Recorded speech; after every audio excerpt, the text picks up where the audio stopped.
Senhor ministro Flávio Dino, o senhor tem decepcionado os brasileiros, frustrado as pessoas que lhe confiou esse cargo e, obviamente, nós temos divergências gigantescas politicamente e ideologicamente. Mas eu não torço pelo teu fracasso. Afinal de contas, o teu fracasso significa, ou deveria significar, o sucesso do crime organizado, o sucesso da milícia, o sucesso do roubo, do furto, do assassinato.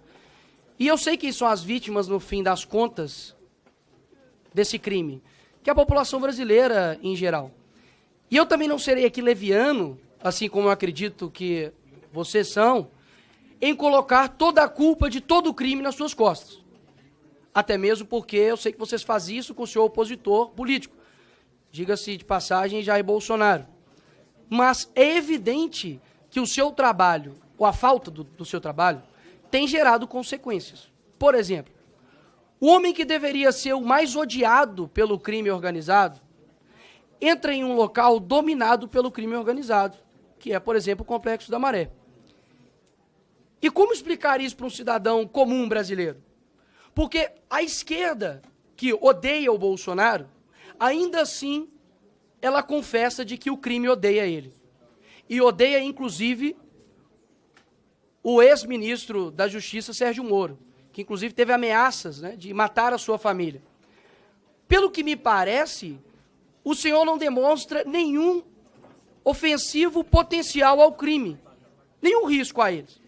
Afinal de contas, quando você olha a sua contundência com relação ao dia 8, e de fato, quem errou tem que ser punido, mas um cidadão comum brasileiro, ele pesquisa lá as suas declarações, por exemplo, no Twitter, né, uma mídia que o senhor gosta de falar, e gostaria que o senhor prestasse atenção, porque eu prestei atenção no senhor. Ouvir a verdade deve ser complicado, né, senhor ministro? Mas se puder parar meu tempo, que o ministro está incomodado com alguma coisa. Se puder parar meu tempo, por gentileza. Interrompe o tempo um minutinho. O ministro está dizendo aqui que está fugindo da pauta. Eu já expliquei aqui como que eu conduzo essa comissão. Só um minuto. O deputado é livre para falar o que quiser e o ministro responde o que quiser. Presidente, deputado, eu não vou agora passar a palavra para... Pois não, deputado. Com base no parágrafo 3º do artigo 220. É sempre a mesma coisa. É o regimento, presidente. Eu vou ler literalmente o que está escrito. O ministro de Estado somente poderá ser aparteado ou interpelado sobre o assunto objeto de sua exposição ou matéria pertinente à convocação. O ministro, quando fala que não responderá ou não responderia a uma questão que não cabe ao exame da comissão, ele está defendendo o regimento. É só não responder. Esse questionamento... Só não respondeu, hein? O colega que puxou a questão de ordem, ele está equivocado no que ele está colocando de que o deputado Nicolas está fugindo da pauta. E o próprio ministro Dino também está fugindo. Porque eu não tenho dúvida, ministro, que o senhor daqui a pouco vai levantar daqui e vai embora. A questão não é segurança pública, a questão que o senhor não gosta de ouvir a verdade. Que o que o deputado Nicolas está colocando em relação à entrada do ministro lá na Maré, que certamente foi um convite muito bem feito para que ele pudesse estar lá, porque ninguém entra. Ninguém entra lá. E a Maré já mostrou isso.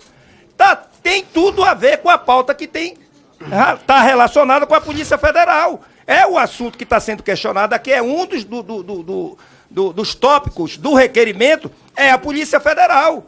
Porque ele falou que ele tem a Polícia Federal, que ele usa a Polícia Federal, que a Polícia Federal serve o governo Lula, que ele vai fugir na hora em que ele se vê acuado com as verdades. Pois não. Tenho o maior respeito pela Polícia Federal, eu fui um dos que votei aqui a autonomia da Polícia Federal e sinto muito ver a nossa amada Polícia Federal na situação de estar a tiracolo com o ministro da Justiça.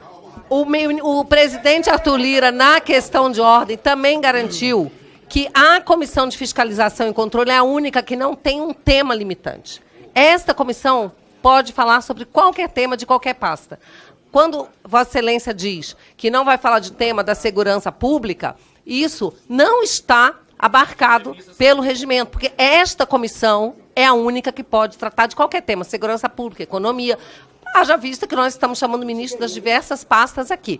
Então, com relação ao deputado Nicolas, ele está falando, tem a ver com a atuação da Polícia Federal, do Ministério. De qualquer forma, ministro, Vossa Excelência, como convidado, é livre para responder ou não, mas o deputado é livre para questionar. Quando, ministro, Vossa Excelência sabe muito bem disso, no tempo de liderança, o deputado pode falar sobre qualquer assunto. Então, deputado Nicolas. É a primeira vez que eu vejo um ministro sem medo de ir na maré, mas com medo de perguntas. Enfim. Voltando aqui ao tema, senhor ministro, o senhor é muito contundente com relação à baderna que ocorreu aqui no dia 8. Inclusive, diversas declarações, os chamando de terroristas, e um cidadão comum brasileiro verifica isso, por exemplo, no seu Twitter. Mas eu peço ao povo brasileiro que coloque lá PCC. Vai ter 2 menções somente. Inclusive, defendendo, dizendo que não há nenhum atrelamento entre o PCC e PT. Quando você pesquisa lá Comando Vermelho, não há nenhum tipo de menção no seu Twitter sobre Comando Vermelho. Nós vemos o tipo de foco do senhor, para mim é muito estranho, muito difícil de explicar, confesso. Quando, por exemplo, nós temos aviões sendo atirados pelo crime organizado no Rio de Janeiro, você tem 35 ônibus pegando fogo, e a tua prioridade é processar o influenciador porque ele ofendeu, lhe chamando de gordola. O que está acontecendo hoje no Brasil com relação à segurança pública, é complicado dizer que o senhor tem feito um bom trabalho.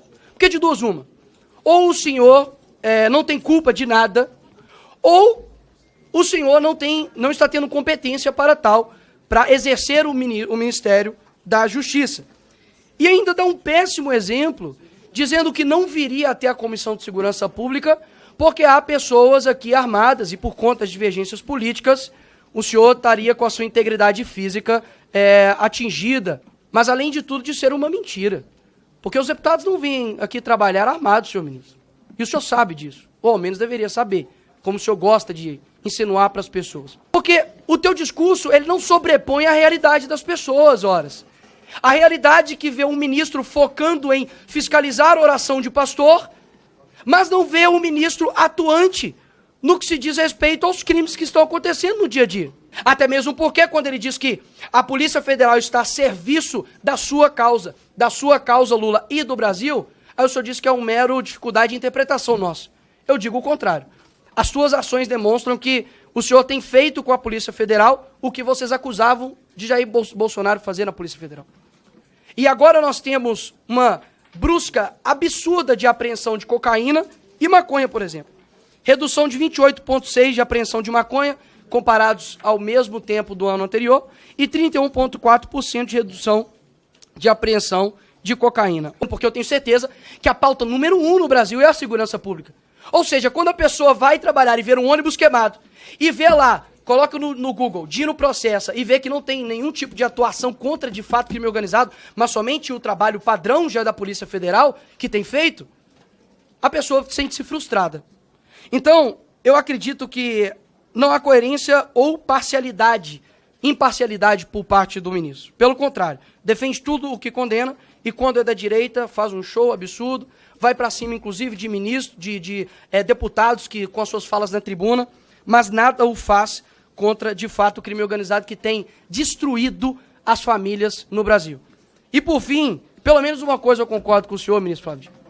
O senhor disse que o senhor era um personagem, né, dos Vingadores. Eu acredito que o senhor parece muito com o Nick Fury. Não sei se o senhor conhece. Só enxerga, de fato, realmente de um lado. Boa sorte para o senhor tentar explicar o inexplicável. Obrigado, presidente.